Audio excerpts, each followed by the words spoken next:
Nous avons parlé au message dernier de ce que nous devons apprendre à toucher le cœur de Dieu par notre foi déclarée comme la femme à la perte de sang.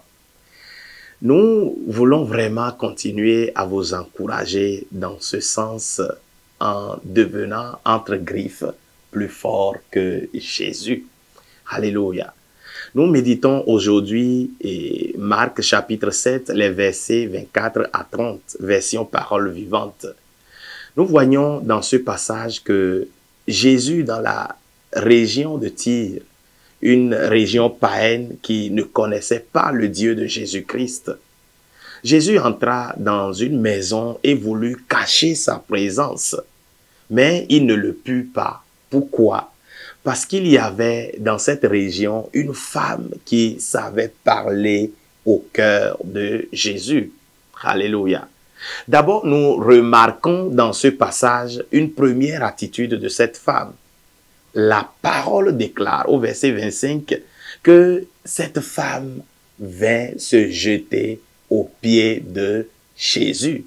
Un signe de vénération, de soumission, de crainte, de supplication. Alléluia.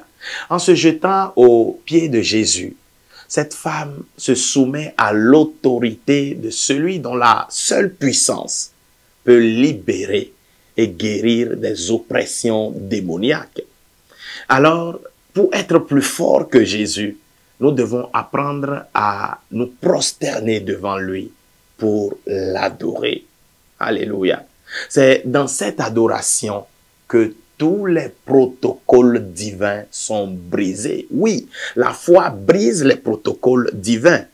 La foi de cette femme est tellement grande dans la supplication qu'elle a suspendu les plans divins pour ramener le regard de Dieu sur sa situation en particulier. Jésus dit en effet, il faut permettre aux enfants de la maison de se rassasier d'abord. Ce n'est pas bien de prendre le pain des enfants et de le jeter aux petits chiens. À ce moment, la femme reconnaît son état. Elle reconnaît qu'elle fait partie de la classe de petits chiens, c'est-à-dire des étrangers à l'alliance de Dieu, des païens. Être plus fort que Jésus, c'est capituler dans sa présence, dans le sens de fléchir son cœur et demander grâce. C'est pourquoi cette femme va répliquer à Jésus, « Sans doute, Seigneur, pourtant, les petits chiens peuvent manger sous la table quelques miettes de pain que les enfants laissent tomber. » Alléluia.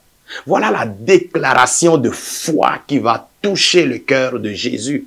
Et quand nous touchons ainsi le cœur de Jésus, ce dernier touche notre vie et nous libère de nos souffrances.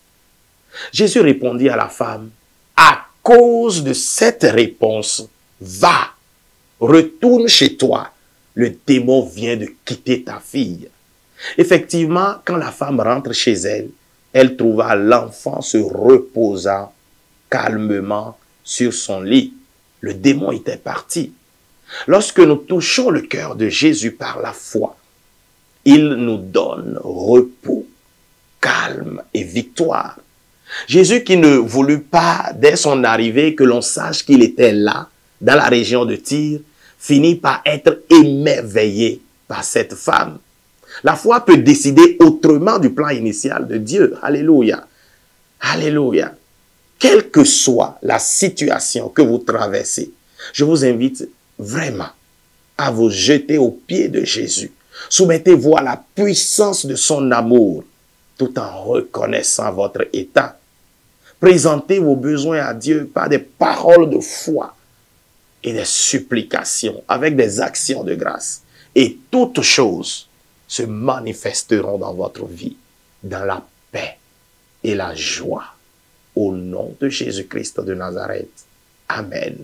Surtout, ne l'oubliez pas, Jésus-Christ est Seigneur. À la gloire de Dieu le Père. Amen.